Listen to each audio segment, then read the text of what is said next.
I know. He was an interesting dude. He was a biology professor that decided to make really bizarre. Senator friend had an extra quarter. For what? Okay.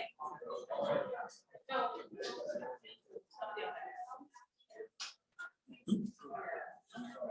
Eric, you have an extra quarter. I get it.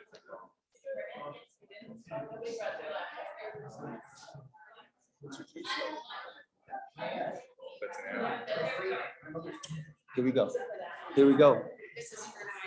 Good morning, everyone. Good morning. If I could call today's meeting to order. It is really exciting for us to be here today. And I want to, first of all, start by thanking everyone that's here to discuss our efforts to prioritize working Minnesotans. While we understand the role of business and healthcare and others, none of it is possible without workers. And so we want to spend this time this morning highlighting some of the bills that we believe to be important. This is not an exhaustive list. This is just a sense of what we believe should be the priority or a part of the priority as we discuss revenue and policy. So if our wonderful Senate Minority Leader was here this morning, and we know that she is on her way, but she would say that she's been discussing for the past 2 years about how difficult and exhausting the pandemic has been.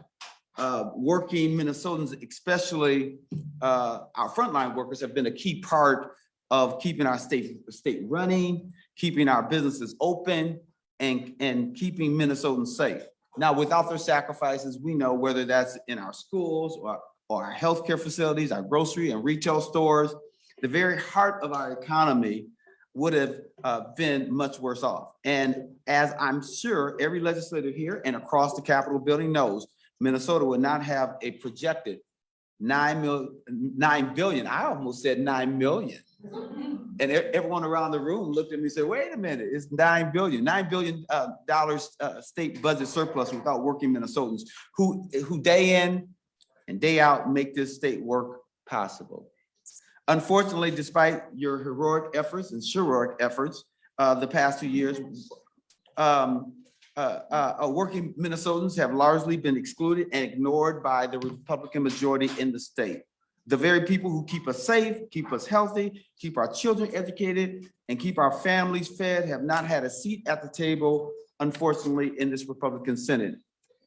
Instead of the Republican majority has focused on defunding our public schools by $178 million and saddling those same schools with more unfunded mandates. That hurts working Minnesotans. They've also talked about measures that give permanent tax breaks to the wealthiest Minnesotans, while at the same time ignoring DFL tax proposals targeted at helping working Minnesotans afford rising costs. So in short, the Republican majority plans to give the guarantees to those at the top, while working Minnesotans simply get promises that are so far are being kept, are not being kept. That's not the Senate DFL's vision for our state. And it's not a prescription to bring our state the broad-based prosperity that DFLers are working to bring to working people across Minnesota. You might ask yourself, what's our vision? Our vision is to help hard-hit working Minnesotans. The bills we hear today are the bills that have largely been ignored by the Republican majority and are key parts of our vision. So thank you, members, for being here today. And to the working Minnesotans who will testify here today, we thank you for your efforts to make Minnesota thrive. With that being said, we have a cross-section of members here today that represents a cross-section of constituents. And so I'm going to ask them just to quickly just introduce themselves and the districts that they represent. And we can start, of course, with the wonderful Senator Johnson Stewart. Thank you, Mr. Chair. Good morning, everybody. My computer seems to be froze up. So I'm so glad to be here. I'm so grateful for every one of you that has put your lives on hold and at risk for all of us. I'm Senator Ann Johnson Stewart, and I represent District 44, which is Plymouth, Minnetonka, and Woodland. Thank you, Mr. Chair. Senator Isaacson. Thank you, Mr. Chair. Senator Jason Isaacson, and I wanted to say how much I appreciate not only all the people that are here do, but the fact you took time out of your day to come and talk with us about it. It's always refreshing and energizing to hear what you have to say, and it powers me through the things I need to do. And I am grateful for all the work you're putting in every day to make Minnesota a better place. And so I represent Shoreview, Little Canada, Vadnais Heights, part of Roseville, Arden Hills, Mounds View, and a little town called Gem Lake. Thanks. Senator McEwen. Thank you very much. I'm State Senator Jen Mcewen. I represent Duluth in the Minnesota State Senate. That's Senate District 7, transitioning to be Senate District 8. It is a real pleasure to be here this morning with all of you. I'm the ranking DFL member on the Labor and Industry Committee, the lead on that committee, and to join together with all of you this morning to hear these bills, to hear from all of you about the importance of providing for frontline workers and the workers of Minnesota. I wish we were doing this in the real process of the Senate, but this is the next best thing, and we'll take it for today so that we can hear from all of you. Thank you for being here with us this morning. Senator Putnam. Thank you, Mr. Chair. My name is Eric Putnam. I'm the state senator who represents St. Cloud, the greater Stewart of St. Cloud area. And I'm incredibly grateful to be here today. I do serve on the Jobs Committee, where I get the great opportunity to hang out with Senators Johnson Stewart and Senator Champion. But you know, this is my first term here. And I just want to take a second to say how grateful I am to see you all here. For many of us in our first time through, we haven't had an opportunity to see democracy at work, to see the faces of the people of our democracy because of COVID over the past year. And I got to say, this is by far the best attended with the best looking participants of any committee meeting that I've been at so far. You guys are great. I'm incredibly glad to have you here and to hear your stories. This is a great opportunity for us to hear things that haven't been heard. So thank you for being here. Well, thank you to each member that is a part of this committee this morning. And I know I gave some opening statements and I referenced the Senate Minority Leader, Melissa Lopez Franzen, and I gave some of her comments, but I am not a fair substitute for her greatness. So I'm going to ask her to come to the podium and give us some brief remarks.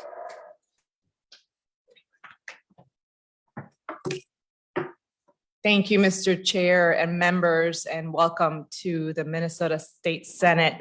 Those of you who have been away for a while, we're so glad to see you in real time here. This is a very important committee hearing, and it's real for us because these issues are real. And we want to say thank you for all of those who have made the time to discuss the issues we will today, worker issues. And I, like Senator Champion, our chair just mentioned, I'm State Senator Melissa Lopez Franzen. I'm also the Senate DFL Minority Leader. And what I say in the minority is that no one's going to take our voice. We have a voice, we have a function in this democratic process, and our bills are worth hearing. Your voices are worth hearing. And at a time when we have a over $9 billion surplus, we have no excuse to do the work that we were elected to do, to support frontline workers, to support all workers. And I am here very proudly to stand with my colleagues who are in this committee. I serve on the Senate Rules Committee and also on the Finance Committee, where all the bills that have any fiscal implication for our state budget will be heard. And we hope that this is part of the end of session, if not sooner, negotiations when it comes to supporting our workers. Just today, we will have one negotiation with the governor and the other leaders of the House and Senate, and this will be one of the issues that we will be discussing. I want to thank Senator Murphy and so many others who have done so much to elevate the voice of workers in our state, and we want to thank you. We want to formally thank you for all the efforts of all the workers who have so heroically worked for our state to keep us safe, to keep us open for business, and to get us through this pandemic. And we hope that we are able to return that gratitude not just with checks, but with a sincere appreciation for everything that you have put on the line for yourself, for your families. And we really want to thank you. So, Mr. Chair and members, I will be here for a while to listen to the testimony, but also present one of the bills later on in the testimony. I just want to say thank you for making time for this space in our Capitol. You're welcome, and we're so glad you're here to tell us your stories. Thank you, and take that time back to Mr. Chair. Thank you, our wonderful leader. We appreciate you, Senator Lopez Franzen.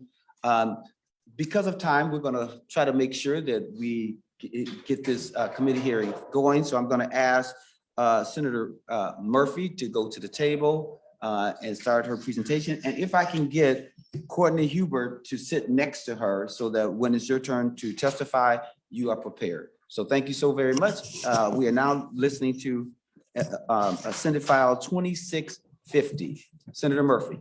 Thank you, Mr. Chair and members. My name is Erin Murphy, and I represent District 64 in St. Paul.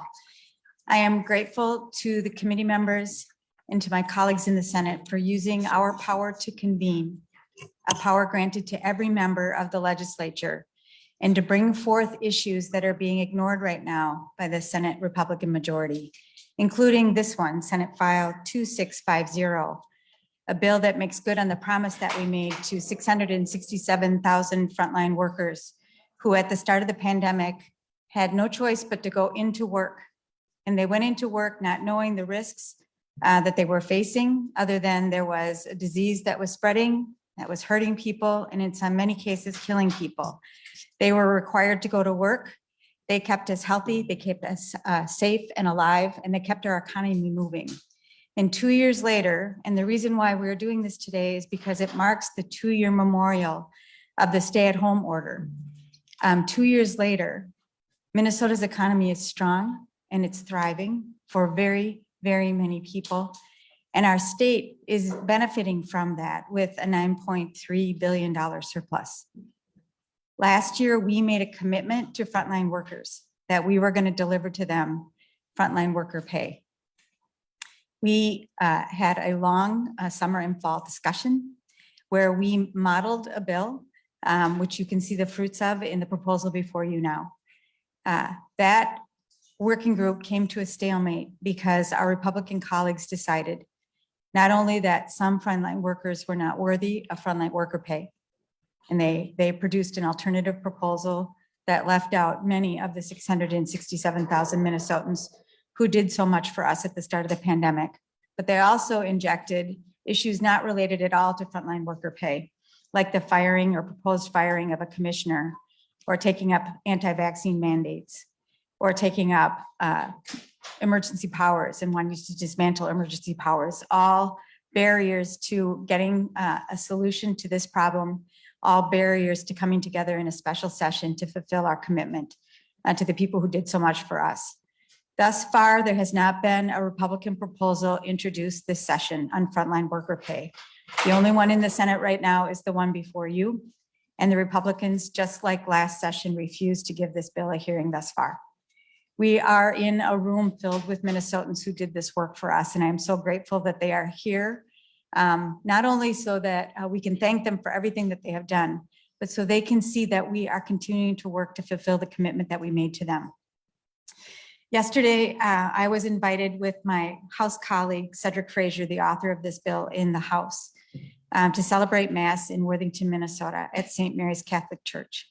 The church was filled with frontline workers.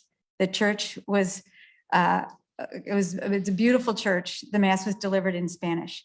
It was filled with Latino Minnesotans and their families.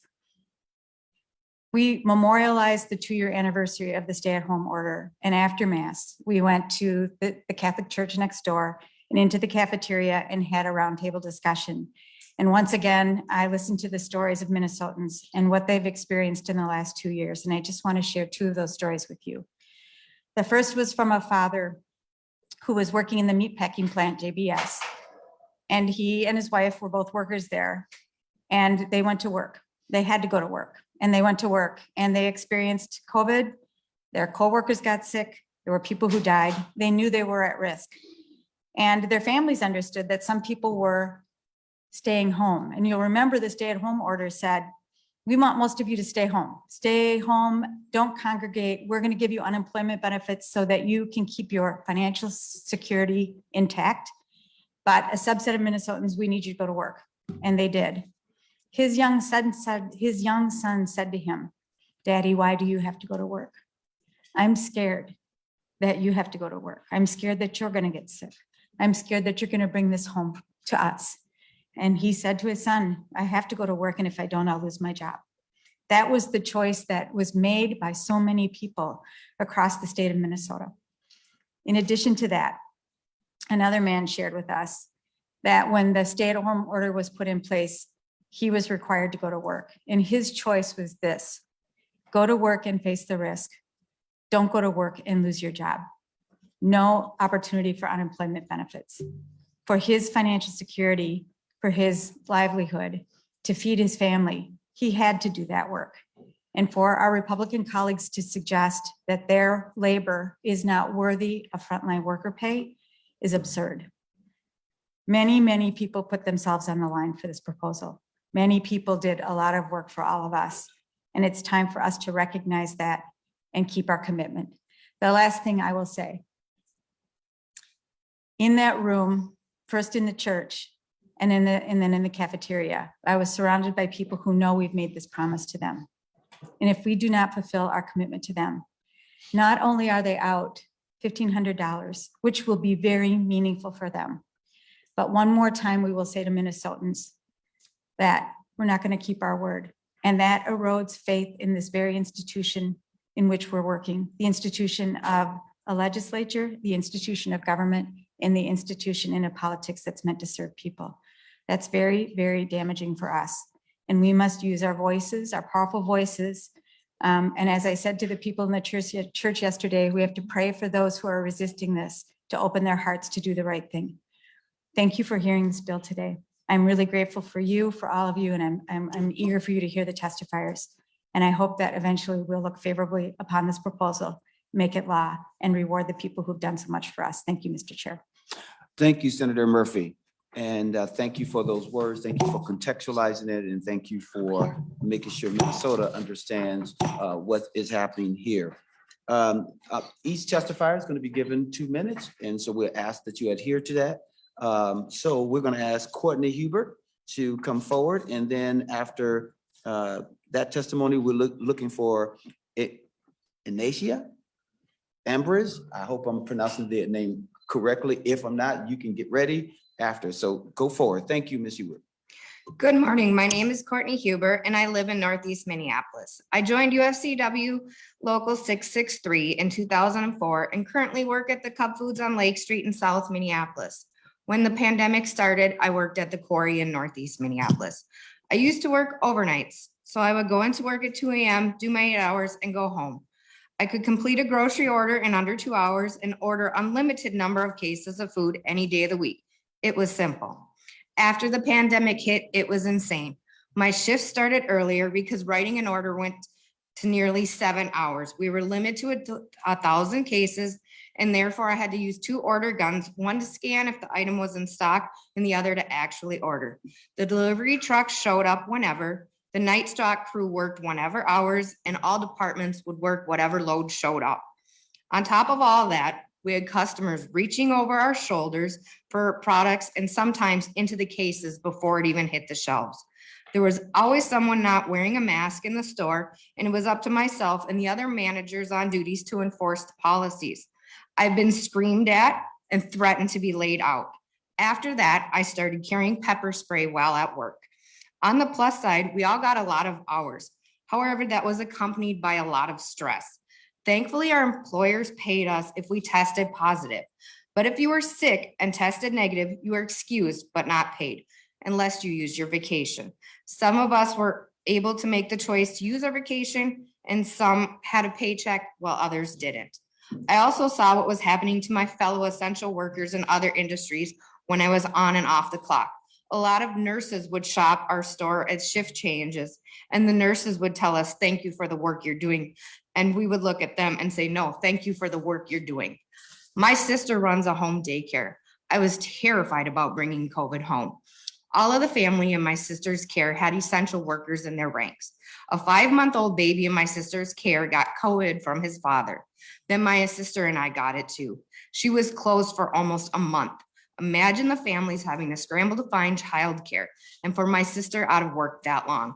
Thankfully, it was contained to us and one other family. I told my story to the Frontline Worker Pay Working Group in August 2021. I can't believe I am back here 8 months later. Put some gas into the Minnesota's economy and give hardworking frontline folks the bonus they deserve so we can get on to solving bigger issues in our state. Thank you. Thank you so much for your hard work and sacrifice. We really do appreciate it. We will also have on deck Maria Vasquez. So if you'll come forward, that'd be great. To the testifier, go forward and thank you for being here.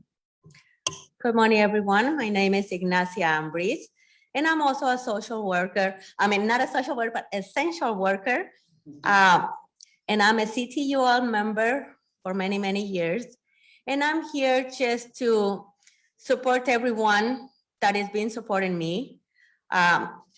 Because as an essential worker, I work for a retail store, a big store.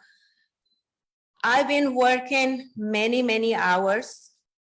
Thank God they did pay me those hours, but it's stressful knowing that you're going to work at a store that you have to keep open, because that's what we promised, to keep the store open, working 9, 10, 16-hour days, come home, try to help my daughters, which are teachers. They were going to teach online and also watching their kids at home. For me, trying to help them, knowing that when you're an essential worker, you have to think of your economy, my kids, my grandkids, my co-workers. In my work, they were paying us, if you get COVID, you will get 10 days. Knowing that the other employees, your co-workers, have to double work that day. Because a lot of people got sick in my work, lots of people, because we have to take care of hundreds, maybe 1,000 people a day. Some people refuse to use a face mask. We are forced to at work. So it wasn't easy. And I think the itty bitty money, $1,500, is not much. It's not much at all. However, property taxes went up last year and this year again. Electricity went up. Gas is going up like crazy. So it will help. It will help. And if the money is already set aside for essential workers, so we need to get that money. We need to get it. For me, working a full-time job plus, and I still try to help my daughters, my co-workers, everyone, because people got sick. I got COVID twice. Now we don't even get paid if you get COVID. Now you get to stay home 5 days and you have to use your vacation time, your sick time, because we're not getting paid anymore. I hope I don't get sick again. But there is a lot of people that got sick in my family because working with kids, working in a retail store, you are exposed to COVID. You are exposed to everything. But because I wanted to leave a better Minnesota to my grandkids. This economy is good. It's not that bad right now. But that is thank you to the essential workers that never stopped going to work. We went to work every single day. After COVID, I felt like I was never gonna be the same. It almost killed me. But 10 days, I went to work with headaches, with body aches, but I needed to pay my mortgage. I needed to pay my bills. I did not want to lose my house. That will be the last thing I do on this planet, lose my house. At almost 60 years old, if I have to work 2 jobs, because as minority, you have to work 2 jobs to be able to pay your mortgage and your bills. So every little penny counts. Every penny counts. And I really thank every essential workers, all the teachers, all the nurses, firefighters, police, doctors, and us, store cleaners, bathroom cleaners. We have to be there. We have to clean this building. We have to do the work to keep the economy going. We have to do it as an adult, as a grandma. I think of my grandkids. My 16 years old was helping his little sister because they were going to school online, and my daughter was teaching online. If they can get sick, we're in trouble, but we made it. We're doing it. So thank you so much for listening to us. Thank you so much for being essential workers. Well, thank you so much for your powerful testimony. We sincerely appreciate it. We know that we got so many stories and we can talk about it because we want others to hear. So thank you so very much for your sacrifice. Also, on deck, would Cole Stevens come forward? And now we're going to hear from Maria Vasquez. Thank you.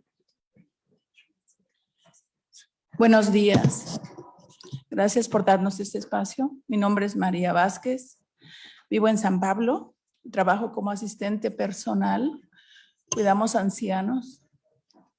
Y toda esta temporada de COVID hemos trabajado bajo mucha presión, con mucho riesgo, pero tenemos que hacer nuestro trabajo. Nuestro contacto con los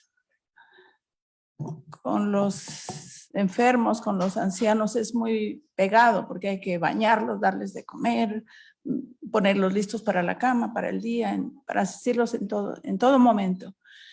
Y bueno, así seguimos aquí trabajando. Muchos se enfermaron, afortunadamente yo no me enfermé, pero por gracia de Dios tuvimos que trabajar dobles turnos los que quedábamos y los que quedamos todavía, porque hasta ahorita se siguen enfermando pacientes y empleados. Pero bueno, aquí estamos esperando que nos escuchen y pasen esta que no es un regalo. Para mí es un reconocimiento a nuestro esfuerzo que nos ayudaría a pagar una renta, a pagar los biles de doctores que tenemos tantos. Yo en mi caso, mi esposo me dice, te vas a contagiar, no vayas más a trabajar. Si me contagio me voy al garage, pero no puedo dejar de trabajar. Mis ancianos no me van a esperar que yo me mejore. Y ahí estamos, así es que estamos aquí para que nos escuchen, vean nuestras necesidades. Y como emigrantes, no quiero decir emigrantes porque al final todos somos emigrantes. Yo considero que todos, de todas las razas, tenemos unas raíces profundas en el desarrollo de este país, porque pues, entonces aquí estamos, queremos que nos vean como parte de la sociedad, no como unos emigrantes. Todos con necesidad, no, para mí no hay trabajadores esencial, todos somos trabajadores y todos somos esenciales en cualquier área de trabajo. Que pasen un buen día. Good morning. My name is Maria Vasquez. I live in St. Paul. I'm an essential worker. For the last 2 years, I've been working under a lot of pressure and a lot of risk. I'm a home healthcare aide. We've had to do the work, and we have a lot of contact with people who are sick and with elderly people. We're in a lot of contact with them. We have to touch them and help them, whether that's going to the bathroom or eating or taking medicine or getting up from their bed. You know, there's a lot of preparing that we have to do at all moments. And whether or not we get sick, we have to keep going. Whether or not there's risk, we have to keep working and keep showing up. Many of my coworkers and clients have gotten sick. I myself, thanks to God, have not, but it wouldn't matter. And we've had to work double shifts when people who have gotten sick have had to come in. And folks are continuing to get sick. And I hope that this bill passes. It's not a gift for me. It's a recognition of our efforts. It would help us to pay, for instance, like myself, many doctor's bills. My husband has been sick, you know, and he said, if you get sick, what are you gonna do? And I said, well, I can't stop working. I have to keep going. And we're here so that you hear us and you take us into consideration and you pay us for our efforts. You know, as immigrants, you know, I think that everyone sometimes can be considered an immigrant to this country, and we all have value. All races have a place in making sure that our country can go on and our economy keeps going and we all have a space to be recognized in our deep efforts in this country. We want to be seen as necessary. We want to be seen as essential. We are all workers and we are all essential. Thank you so much for your time and let's get this passed. Well, thank you so very much. And I want you to know that we do hear you. The committee will have an opportunity to ask questions at the end if they have any questions of our testifiers. So I just wanted you to know the pathway. Thank you so much. Cole Stevens. And then also, if we can also have Mary Turner, please approach the podium as well. Thank you. Both can sit at the dais. It's okay. All right. And for the record, just introduce yourself, okay? Thank you so much. Sure thing. Thank you, Chair Champion, members of the committee. My name is Cole Stevens. I'm very excited to be here in front of you all today. I remember some of your faces from Zoom, actually. And so I'm happy to be here to make Minnesota a better place, do right by those who make this a wonderful state to live, work, and play. And it's a great excuse to wear a suit. Last time I was here, I was in purple sweatpants. So anyway, to get into it though, I was laid off during COVID and I was actually a high school student at the time. So at the time there was an antiquated 1939 Minnesota law barring high school students from being able to receive unemployment at all. Now, the funny thing was that I was actually paid by mistake. And when I've been laid off, I mean, the context here is I'm at my dad's house helping him get out of debt. He just got out of treatment. I've been paying bills since I was 14 years old. And so when I lost my job, it was really tough. I had bills to pay. We had a rent to pay. We had food to put in the fridge. And so when I was paid the unemployment benefits and then I used it to pay those basic expenses, the state then sent me a letter saying I needed to pay it all back. So then now I was broke. Now I was in debt. And there was actually a lot of cases like this. I'm not a unicorn in this case. So even that aside, it's kind of a funny story. So I worked at a coffee shop before all that. That's the job I lost. And that job I took a lot of pride in every day, just putting a smile on people's face, getting them coffee so they could get to work. Then something kind of crazy happened. So I needed to make money at this point. My dad, his hours were significantly reduced because he was at risk. So I went to work at a disaster restoration firm called Lawyer Disaster Restoration LLC, serving Minneapolis and Duluth. It wasn't my first choice, as I was daily confronting fire, flood, water damage. I remember a time that I was belly button up to water flooded in a basement when the boots that they gave me only went just past my knees. And I mean, on a daily basis, you're coming into contact with toxic metals, lead, trying to clean it up to make it safer for other people. And the other thing is that we got into COVID cleanup during all this. So I remember disinfecting 8 mechanic shops, 3 fire stations, 2 police stations, and the Census Bureau in Duluth, which was interesting. So I take a lot of pride in this work, just trying to make Minnesota a safer place for others. A lot of the homes and businesses that we were disinfecting or cleaning up or making safer, rehabilitating, were from older folks, people very at risk of COVID, and people who couldn't do the work themselves. So that's a little slice of what I did during COVID, just to be able to get by. And what I do want to say is that's a little bit like, that's a little bit radical. It's kind of a crazy story. But what COVID really taught me, it just got me to remember the everyday people that are absolute heroes in our lives, the people that are just at the grocery store, the people that are serving you food, right? I mean, these people make this state, this country, an amazing place to live. They make it safe. They make it work. They make the gears turn. And so, you know, I also, with that being said, I also want to get into sort of the economic conditions now. I think 100%, you know, I feel like I'm able to breathe now. It's good. But I work with a lot of young people, students, particularly, mostly young students of color. And I'm hearing stories every single day about young people who, you know, on one really, really sad story, a young man lost his father and to COVID, and his mother, who's also at risk, couldn't alone pay the bills anymore. So that young man had to go to work full time as well, despite his mother being at risk. It's a really, really hard choice to make. Safety over literally being able to put a roof over your head, being able to put food in the refrigerator. And this is still going on. It's still like this. I think, yeah, here's what I'll say. Do I think right now, when people are still struggling and when there's a budget surplus, do I think right now is the time to forget about the people that got us through the pandemic? No, I don't. I think it's time that we get this money out to the people who got us through, who kept us safe, and who are on the front lines. So thank you for listening to me. Thank you, Cole. Have a good Thank day. you for those stories, and thank you for your sacrifice, and thank you for reminding us about everyday heroes. We sincerely appreciate it. Mary Turner, and also will Tyler Hamilton also approach, please? Thank you so much. Introduce yourself and go right ahead. Good morning. My name is Mary Turner. I'm president of the Minnesota Nurses Association, but more importantly, over the past 2 years, I've been a COVID ICU nurse at North Memorial in Robbinsdale, Minnesota. And if you have to excuse the appearance, I just got off of work. Anyway, happy day here.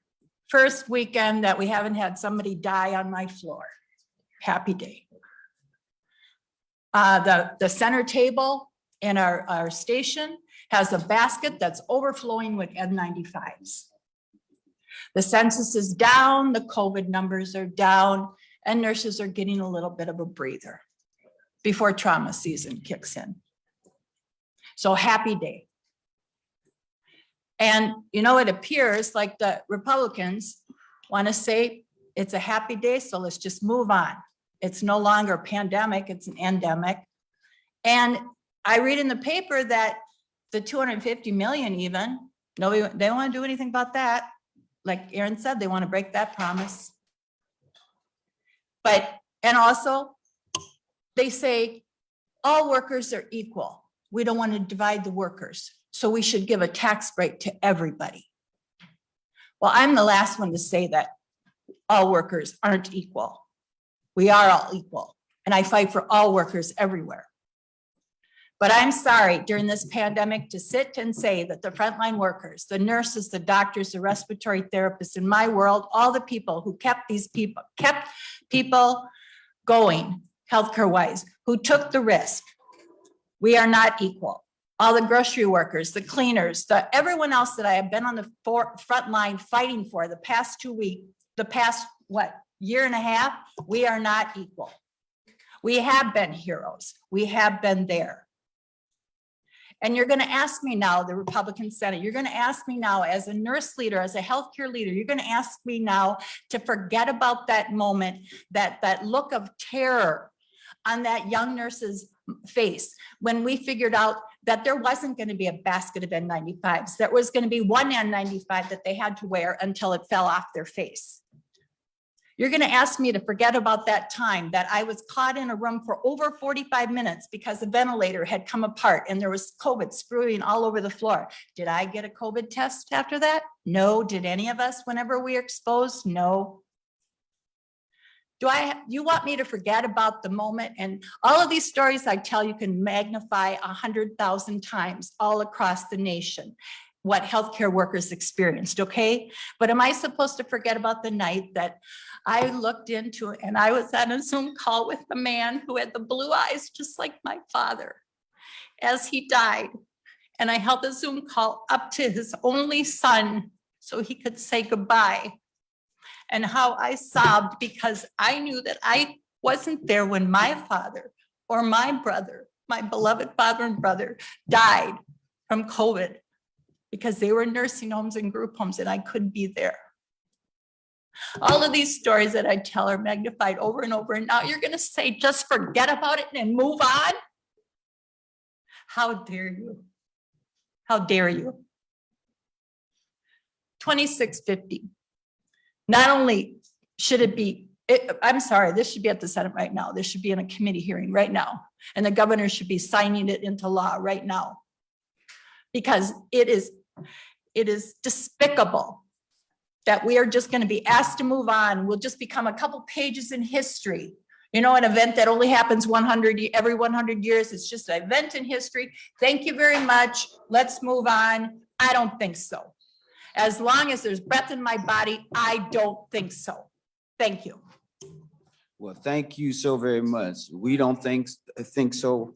And we want to express our condolences to you for the loss of your father and your brother, and for all those other Minnesotans who lost a loved one as well. Tyler Hamilton, if you're not here, I'm going to go to William.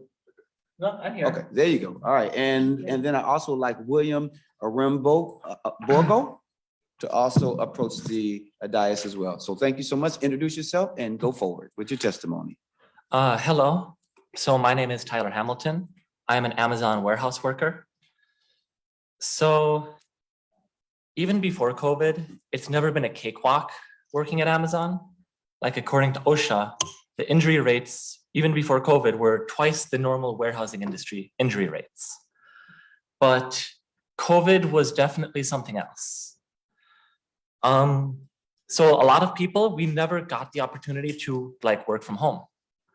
A lot of people, you know, warehouse workers, there was plenty of work. There was never unemployment.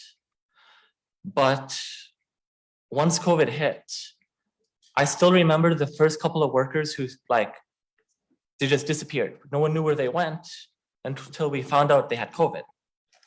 And what started with one worker, one of the janitorial staff, you know, a couple of weeks passed by, you know, it might be 7 people, 10 people. We try to keep count, but like the count was off. After a month or two, we thought there might have been like 50, 60 workers who had caught COVID. It was like double that because of something that had been put out maybe from the public health department in the Pioneer Press. And there's been a lot of things that like me and other coworkers we've seen that have been proposed, you know, essential worker pay, we've seen paid family medical leave, and nothing has happened. Even though a lot of people have tried to get something to happen for workers, it just hasn't. I've caught COVID twice at work. Luckily, I'm still here. The first time I caught it, I was gone for a month. I got a week of partial pay. Everything else was out of my pocket, just straight to debt. My grandma, who I helped take care of, it's definitely rough because immediately before COVID, she had colon cancer. She beat it, brought her through radiation treatment and chemotherapy, unpaid family medical leave to do that. So already hurting financially, but she made it through it only for COVID to hit when she would have been immunocompromised because of the treatment she just completed. And for 2 years, every day going to work, making sure the robots kept running, because I've been in the robotics department for the majority of the time, because Amazon is like one of the largest companies we have used during COVID to get any sorts of things that we need, both as individuals and as businesses, to keep things going, you know, grocery stores and everything else. And like, we can do better. There are too many other workers I've known, people who were hospitalized for months, fighting for their lives. And when they finally came back, you know, they never got paid for a lot of that time, you know, and they're just trying to protect their health. They're trying to protect their loved ones. And like, we can do better. So thank you all. Thank all of you for like coming here today, for like pushing for some of this legislation. So, yeah. Thank you so very much. And thank you for your sacrifice as well. We sincerely appreciate it. William?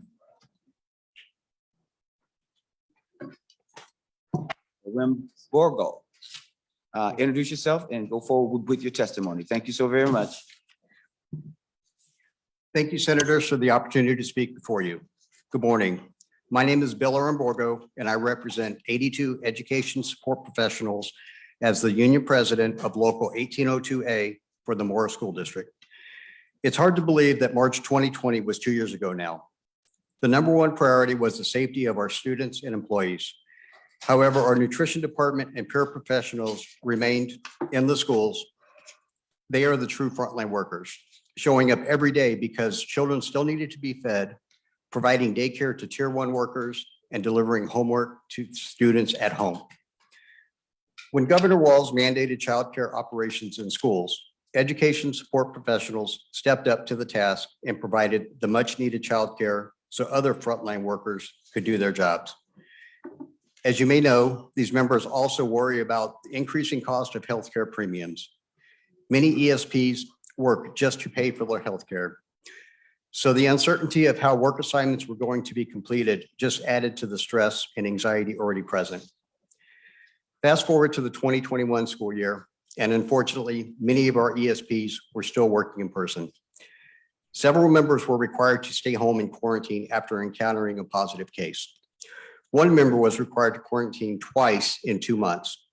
By this point, they had exhausted all of their federal COVID-19 paid leave, as well as their personal and sick leave.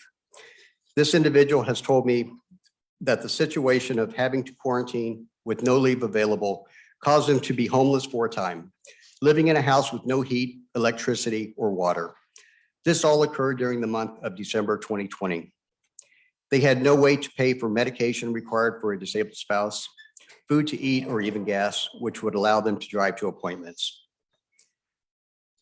Most ESPs did not have the luxury to work from home. Instead, they were forced to use their personal leave, or if they had none, they were forced to go without a paycheck or receive a reduced paycheck. We still had vaccinated members contracting COVID-19 and being forced to quarantine, many with no sick leave available. I have one member who was quarantined 4 different times and never tested positive for COVID-19. These quarantines resulted in 46 unpaid days. ESPs are severely underpaid. They continue day after day to choose to work in our schools and to help children learn to become the best person they can be. The past 2 years have been an emotional strain on our workers. The $1,500 one-time payment would be a great help to these individuals who are struggling to just survive every day. With our state surplus, the funding is there to make these payments a reality. This comes after school districts were also giving federal funding to help students and staff recover from the pandemic. But some districts, like mine, have budgeted funds on things like furniture. I'm here today to ask that this bill gets full consideration from the Senate so it can be passed and put into law. To provide a welcome thank you to those who kept our state running. I ask that you please support this bill so that all frontline workers can receive a small sign of gratitude, a token to show them the service they provided is recognized and appreciated. Thank you. Thank you so very much for your testimony. And I want to pause and thank everyone who has testified this morning. Before we give the author an opportunity to make any final comments, any questions from the committee to any of the workers? Any questions? Seeing none, Senator Murphy, in your closing comments, can you briefly just cover how many workers will your proposal cover and how much? I've heard $1,500. I just want to make sure of that because I want that to be the lasting message that we want our Senate colleagues to hear and for Minnesotans to know about so we can all support this bill being heard. Thank you, Mr. Chair and members. Thank you for hearing that testimony. I know we have used a lot of your hearing time. Senate File 2650 would cover every of the frontline workers in all of the sectors identified. That would be 667,000 Minnesotans, each receiving a check of $1,500. I appreciate the committee taking up the time today, hearing the stories and giving this consideration. Thank you, Mr. Chair. Thank you, Senator Murphy, and thank you again to all the testifiers. Because of time, we're going to move pretty quickly because we have some other bills to cover. We are now calling forward Senator Pappas for Senate File 29. Senator Pappas, Senate File 29. And once you're in place, Senator Pappas, just feel free to introduce yourself and go forward. Thank you so much. Thank you, Mr. Chairman, and thank you for hearing Senate File 29, which is the Earned Sick and Safe Time legislation. Minnesota's Earned Sick and Safe Time, Senate File 29, would allow workers to accrue up to 48 hours of paid sick time per year as an employment benefit. Paid sick time means being able to comfort a sick child, go to the doctor, take time off to get a COVID test, or seek safety without having to worry about losing pay or getting fired. It means being able to stay home when you're sick so the people you work with or provide services to don't get sick. And it means healthier families and communities. The COVID-19 pandemic has shown us that we are all connected and that paid sick time is a public health issue. Without it, millions of families have faced unnecessary financial hardship as a direct result of the pandemic and have shown up to work sick or COVID-19 positive because they had no other choice. For the average working person without access to paid sick time, missing work can devastate the family budget. According to a study by the Economic Policy Institute, missing just half a day of work can mean giving up a month's worth of spending on fruits and vegetables. Being gone 2 days is a month of gas. A whole week can amount to a month's rent or a mortgage payment. Women, people of color, and low-wage workers in the retail, hospitality, service, and care industry, working people who've kept our society functioning during the COVID-19 pandemic, as we've heard from the previous testifiers, are most likely to be denied this basic workplace standard. Again, according to the Economic Policy Institute, only 27% of private sector workers earning the bottom 10% of wages have access to paid sick time. Black and Latinx people are less likely to have access to paid sick time compared to white people. Lack of access to paid sick time has a greater impact on women who are more likely to manage family healthcare needs. 12 states and DC have passed statewide sick time laws. In Minnesota, we have local ordinances in Minneapolis, St. Paul, and Duluth. It's time to extend sick and safe time to all Minnesotans. Members, I just wanted to say briefly what the bill does. The bill provides at minimum 1 hour of paid earned sick and safe time for every 30 hours worked, up to at least 48 hours per year. Employees can carry forward at least 80 hours year to year. Those earning earned sick and safe time cannot use their accrued time in the first 90 days of employment. Someone who qualifies must work at least 80 hours in a year for an employer, and independent contractors are not included. Employees can use sick and safe time for themselves or their family members for the following reasons: mental or physical injury, diagnosis, care, and treatment, absence due to domestic violation, sexual assault or stalking, relocation, diagnosis, legal advice, treatment of physical or mental injuries, and accessing services. They can use it to care for a child as a result of a school emergency, public health, or weather closure, and they can use it for exposure to a communicable disease. As I said, members, it's time for all Minnesotans to have earned sick and safe time. Thank you for allowing me to present the bill, and unfortunately, I don't have any witnesses because they don't have time off. Well, Senator Pappas, thank you for walking through the bill, explaining how important it is. Just briefly, as we get ready to go to the next bill, can you tell us if you requested a hearing, what rationale are you hearing from the chair as to why your bill cannot be heard? Thank you, Mr. Chairman and members. I have requested a hearing 3 times, and I've talked personally to the chair of the committee, and he's just indicated that he won't hear the bill. Thank you, Senator Pappas. Any questions from the committee? Seeing none, thank you so much, Senator Pappas. And we're going to ask Senator Putnam to take the dais. But while doing so, Senator Hurd has joined us. And what we did before you got in, Senator Hurd, we just briefly introduced ourselves and the district that we serve. So can you do so? And then we'll turn to Senator Putnam for Senate File 1598. Oh, thank you, Mr. Chair, for giving me the honor to introduce myself. We have more people in the audience now, so I really appreciate that. I'm State Senator Fong Er. I represent Eastside St. Paul District 67. So again, welcome everyone, and glad to hear great testimony earlier. Thank you. Thank you so much, Senator Hurd, and it's always good to have you. So Senator Putnam, if you introduce your bill, and we know that we'll have 2 testifiers that are that we're going to hear from virtually. So thank you so much. Senator Putnam, Senate File 1598. Thank you, Mr. Chair. And out of respect for all of our time, I'm going to go fairly expeditiously through what I've got to say, because my voice is not nearly as important as the 2 voices we're going to hear from today about this bill. And I do want to thank you all for being here, but I also want to express a slight bit of regret. While it's fantastic that you're here now, sharing your stories, being heard by this group of legislators, you really should be in the rotunda celebrating the passage of these bills on the floor of the Senate right now. That's where we're supposed to be right now. But instead we're here. And we're here because the GOP St. Paul bureaucracy, the establishment, has refused to hear these bills, has refused to hear your voice. Now, they're not monsters. Let's be clear. They're not monsters, but they're not paying attention. They're not taking the time. They're not here to hear your stories right now, let alone creating an opportunity for you to give them. They're not even here hearing them. And I think that there's a reason for that. I think that as a culture generally, and with some of our colleagues across the aisle, they've mistaken wealth for work. They think of the results of labor and they forget the people who did the work to make it happen. It's easy for me to have a day to feel healthy and to forget what Mary did to get me there.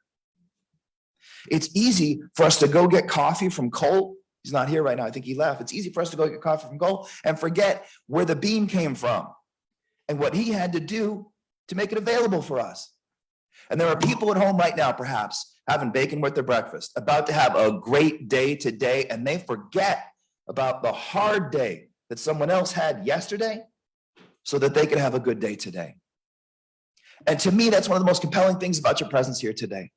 You took time off to work to remind us all of how easy it is to forget what other people have had to do for you to have a good day. So thank you again for all of you being here today. And we've all most likely heard stories about meatpacking plants, the conditions of labor that people experience in them. We're going to hear 2 more stories, but I've heard many of those stories in St. Cloud. You've heard the stories of people having to wear undergarments because they're not allowed time off. A basic break, basic human rights. This bill that I'm about to present to you today is basic, it's simple, it's fundamental. And as I go through the provisions, what I'm just about to do right now, I want everyone in this room to take a second to think. And is anything that I say even slightly unreasonable? Seriously, think about that. Is anything I'm about to say even slightly unreasonable? This is what this bill would do to protect folks who work in our meatpacking plants. It would provide a workers' right coordinator within the Department of Labor and Industry to enforce this act. It simply gives the resources to the agency so that they can pay attention and take care of their business. It's not an edict where we say, here's a new rule. It's a, here's a new rule and here are the resources to enforce it. That makes sense, doesn't it? That makes sense, right? Right? In the event a worker is put in a hazardous work condition, they have the right to refuse to work. Come on now. That's controversial? That's common sense, people. It provides whistleblower protection so that if something bad happens at work, you can talk about it. You can tell people. You can inform your employer, who is probably also not a monster and would want to know how to make conditions more safe and better for their employees. And to protect the person who says that. Now, is that unreasonable? No. Again, common sense. And it suggests that meatpacking companies must create a safe worker program to prevent injuries. Again, completely common sense. And last, it provides a worker with, it requires the meatpacking plants to actually tell the people who work there about the rules that are established in this program. All of the things that I just told you, think about it. What one of those issues is controversial in any way? And yet we can't hear it. We can't talk about it on the floor of the Senate. We can't discuss its merits, and we can't hear the stories of our 2 testifiers here who are here to share with us today. So, Mr. Chair, I'd like to yield and hopefully listen to and learn from the folks who are here to tell us stories now. Senator Putnam, thank you so much, and thank you for your advocacy, not only of this bill, but to the constituents that you serve in St. Cloud. We're going to now turn to 2 testifiers who will join us remotely, and just a reminder to them that we are asking them to provide that testimony if they can within 2 minutes. The first will be Dan Linway, who is a meat packer at Hormel in Austin, Minnesota, followed by Terry Wolfgram, who is also a meat packer at Hormel in Austin, Minnesota. So Dan first. Go for it, Dan. Good morning. My name is Dan Linway. I have lived in Austin, Minnesota my entire life. I have worked meatpacking plant for 26.5 years, with 21 of those being working on the line. 5 years ago, I became a steward in my union. I'm a member of the UFCW Local 663. I'm happily married and have raised 3 children here in Austin. 2 have grown up and moved away, and 1 is away at college. All meat and poultry processing workers in Minnesota have the right to work in a safe environment, and this legislation creates training standards within the industry that are long overdue. I begin each day at 5 a.m. I make rounds on the floor of the plant to make sure equipment and machinery is working properly. The plant operates 7 days a week, and most of us work 50 to 60 hours a week and some more. Everyone is assigned tasks in the plant, and if those tasks are not completed properly, a fellow union member is at risk for their health and safety. Having a union helps because we all look out for each other and hold each other responsible. It is something I am proud of to participate in every day as a steward. Here's just one example of a safety accident I will never forget in my time. I was working with a man who was a Sudanese immigrant. We were working on a bacon mold, which bellies must be dropped into a machine and they get pressed into form. Well, he put a belly into the mold. It didn't go all the way in. So he used his hand to push it in. When he did this, the mold shut on him. There was roughly 2,400 pounds of pressure on this mold that caught his 3 fingers and his thumb in there. This incident happened over 12 years ago, and I still keep in touch with him through his wife, who still works at the plant. To this day, he still has no function in his thumb or his 3 fingers. He had to quit the job due to the accident and has since become a translator for the school system here in Austin. I love keeping in touch with the current and former residents or members of our union, and I love hearing and telling their stories. What we live through in this industry sometimes has just been cruel. This accident could have been prevented if we had better training standards. Training standards are huge right now because we have record quitting and retirements right now. So our new numbers are going higher and higher. The training is becoming less as we have less people to train. That's why I'm saying this legislation is an opportunity to make that into a reality. This is why the Senate Labor and Industry Committee must hold a hearing on SF 1598. Thank you very much. Thank you, sir, very much, Mr. Linway. Now we will go to your colleague who is also there, Terry Wolfgram. Introduce yourself, Mr. Wolfgram, and go forward. Thank you. Hi, good morning. I had been at Hormel Foods for the past 36 years, going on 37 years. Been a union steward most of my time there, walking steward on the floor along with Dan for the past 10 years.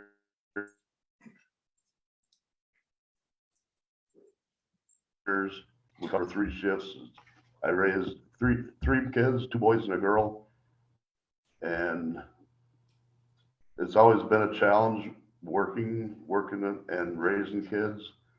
But through this pandemic, I've seen people husbands, wives that work at the plant, trying to juggle kids being in school, being at home schooling, daycares, being able to take some of the kids cannot be left at home alone, and then trying to go to a job that we're 1,600 people and been for the last 2 years about 300 people short.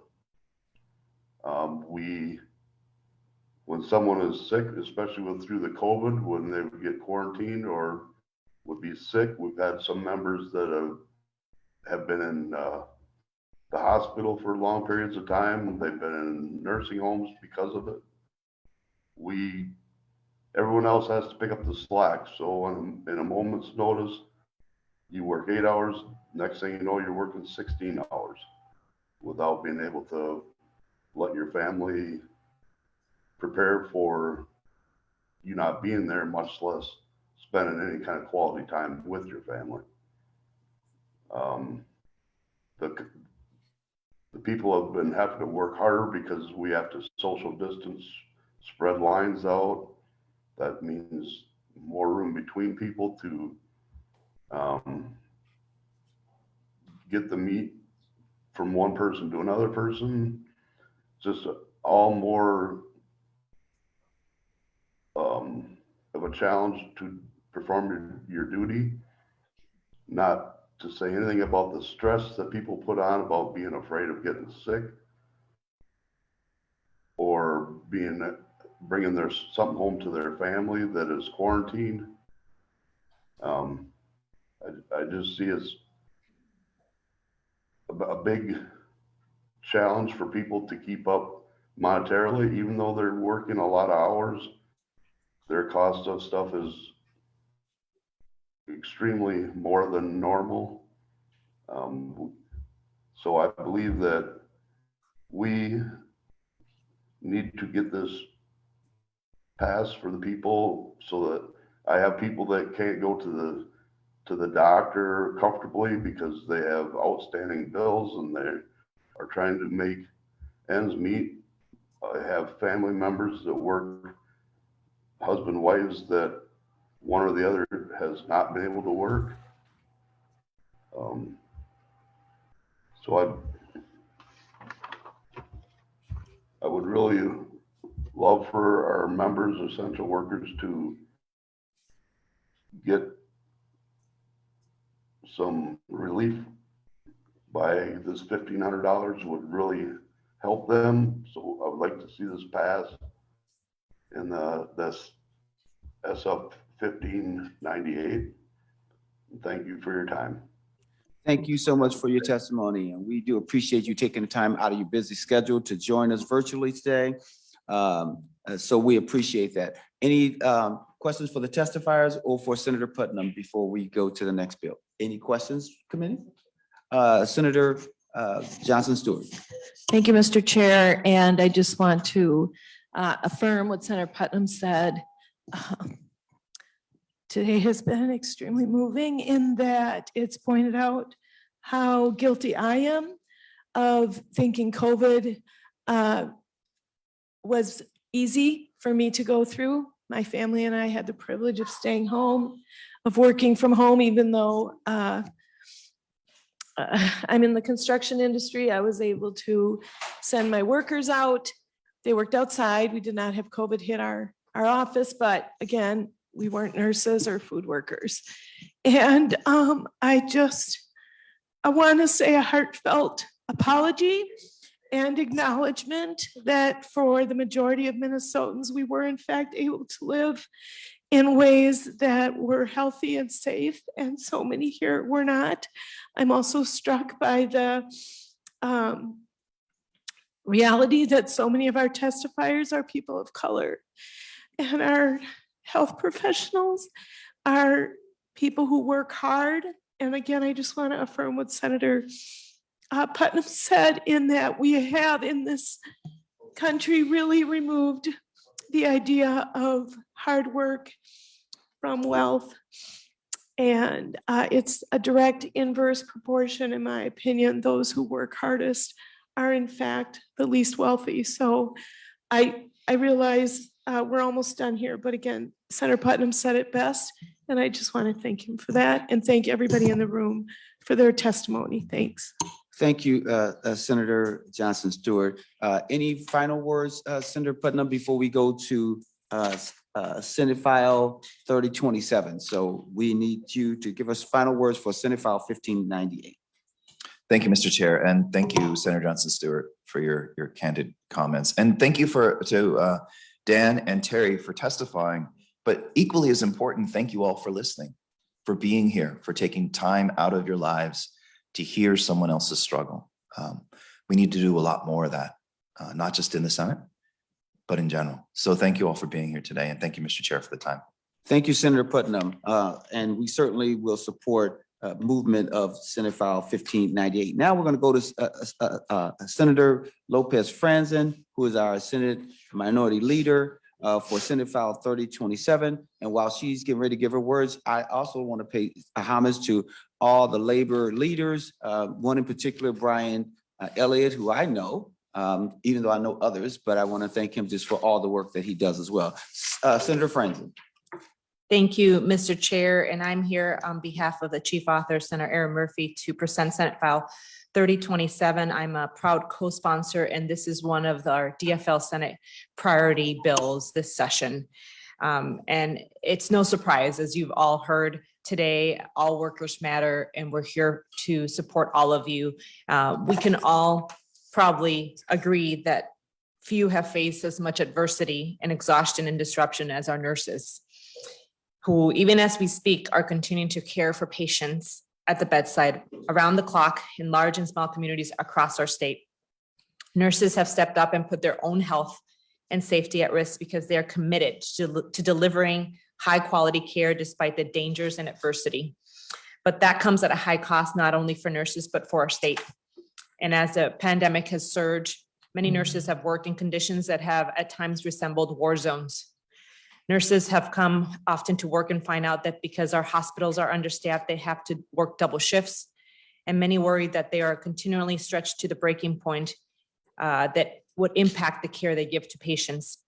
They're exhausted, like many other workers in this room.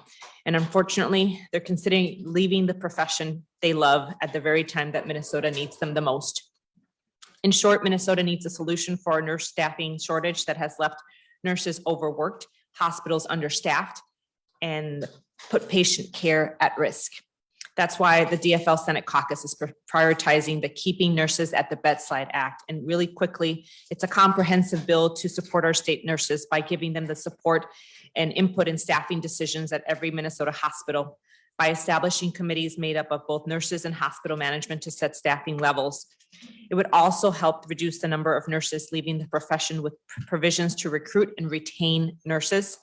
And it gives the exhausted nurses in this profession the long-term supports around mental health, loan forgiveness, and more financial aid for students looking to enter the nursing field. We need you. These are the comprehensive solutions that nurses have told us will keep them on the job, keep them at the bedside, and keep our patients safe. And that is why it's so disappointed that the Republican majority has failed to ignore and it keeps ignoring this issue. The Keeping Nurses at the Bedside Act is a Minnesota solution to an urgent Minnesota problem, and it's a bill that we are proud to prioritize. Thank you, Mr. Chairman. I have two testifiers, Becky, Bixby, and Sue Schroeder, and look forward to their testimony. Thank you. Yes, so if we can ask both Becky Bixby and Sue Schroeder to approach the podium, and once you get there, Ms. Bixby, if you introduce yourself and go forward, and we ask you to keep it about 2 minutes because we know that there's a rally that's getting ready to start. So thank you very much. Thank you, Mr. Chairman. Hello, my name is Becky Bixby. I'm a nurse at St. Luke's Hospital in Duluth, Minnesota, and I'm here to implore you to pass Keeping Nurses at the Bedside Act. We've been understaffed for years in our unit. As an elected steward, I fought for better staffing as we began noticing an increase in the medical complexity of our patients prior to the pandemic. I followed the contractual guidelines to plead our case to the staffing committee. And when we were unable to come to an agreement with management, the prior chief nursing officer had the last word and overrode a majority of our concerns. When the first wave of the pandemic hit our floor, our unit, like many, were overwhelmed with patients. Nurses were being assigned 1.5 to 2 times as many patients, were missing lunches and feeling the strain physically and mentally. The number of patients we have 2 years later is still the same. Way too many. In November 2020, the first major wave of COVID hit our hospital, and I suffered a back injury when transferring a patient to a wheelchair. We did everything by the books in terms of transferring the patient, but the patient panicked. My coworker was 9 months pregnant, and I took the brunt of the patient's inability to stand. I was placed on light duty, and even though I worked with my clinical supervisor, manager, and HR to ensure that I was protected as I started returning to more patients, I frequently had to advocate for myself in terms of having additional staff to help me do my job. There are too many times to count where the hospital did not have a plan for me or additional help due to the staffing to allow me to heal, and I was forced to ask more of my already stressed out and overwhelmed coworkers. In August 2021, 10 months since my original injury, I was still on light duty, but I had been progressing with my healing and had been able to take more patients under my care. Now we were seeing the other effects of the pandemic on patients, the ones related to delayed care, the ones we're going to see from years to come.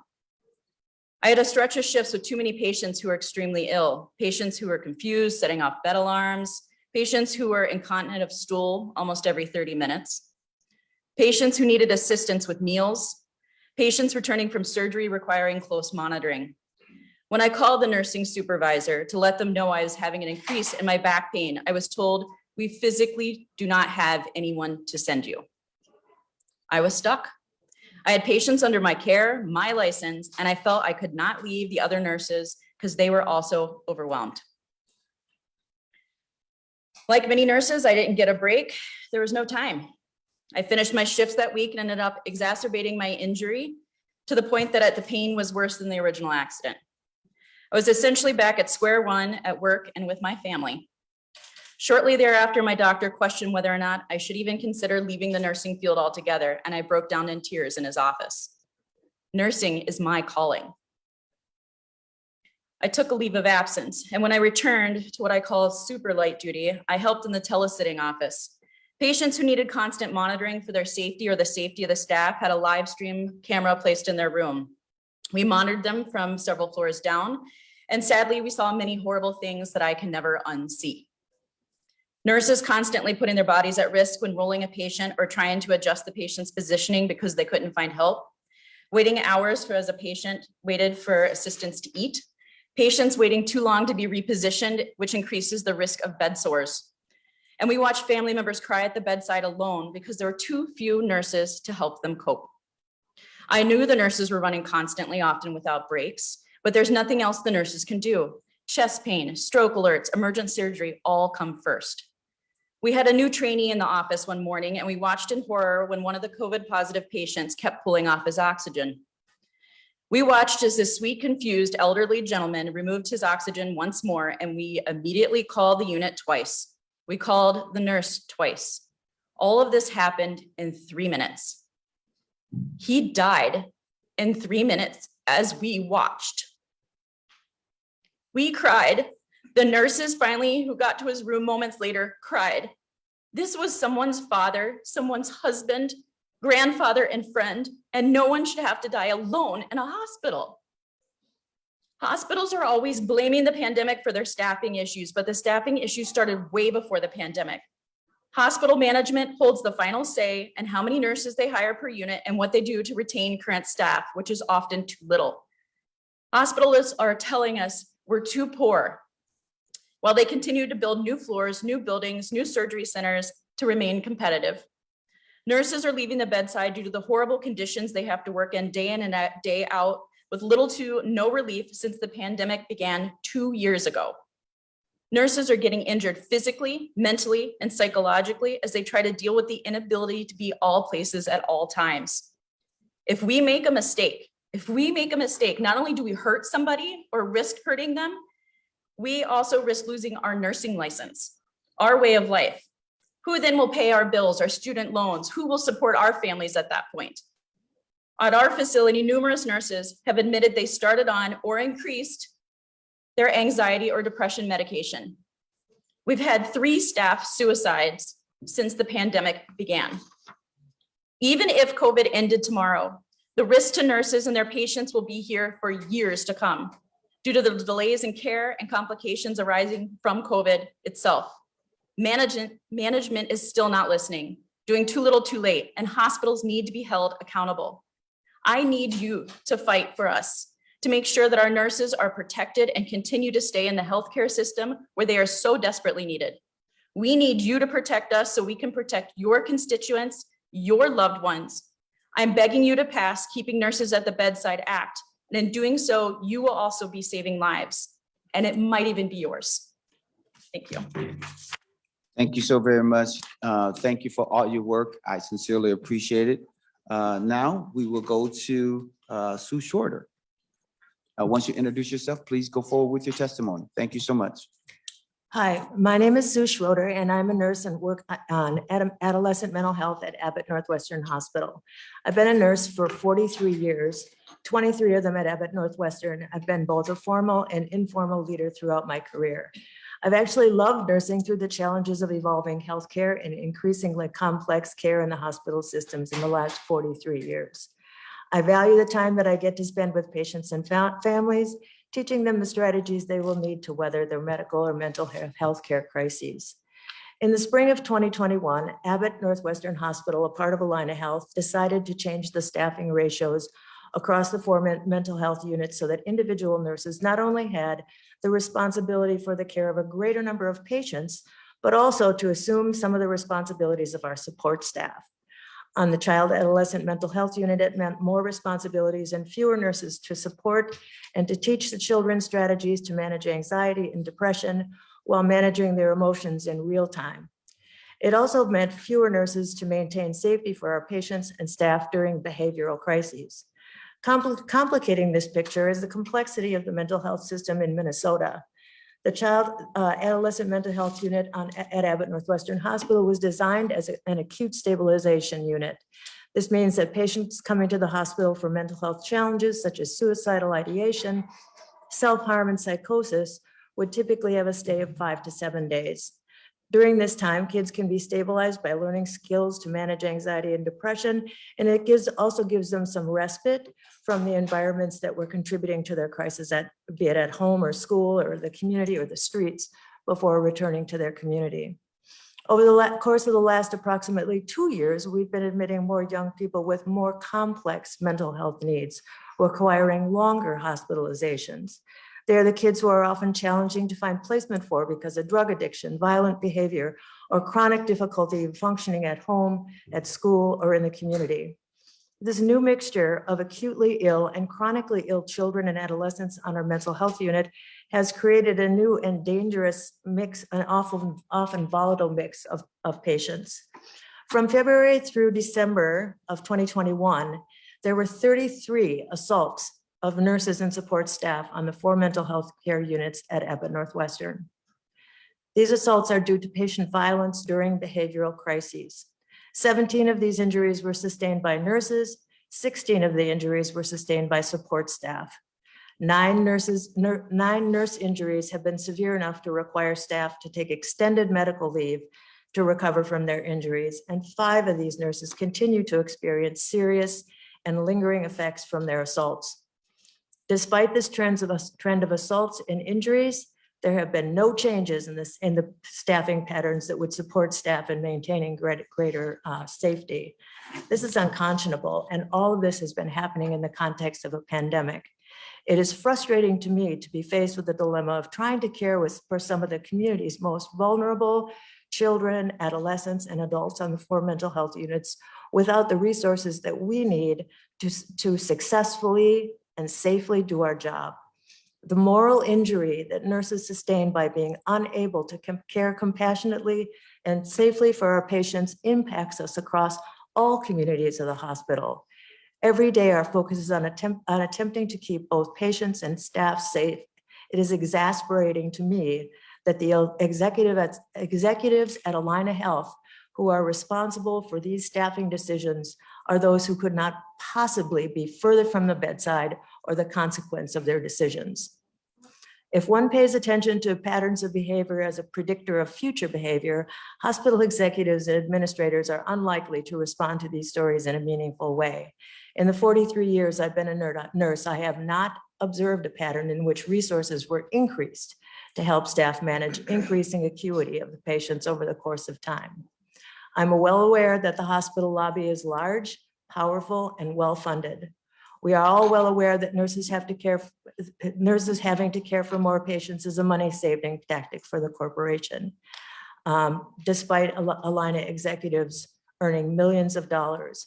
But it's also a tactic that is causing nurses to become demoralized, to leave hospital nursing, or to leave nursing altogether.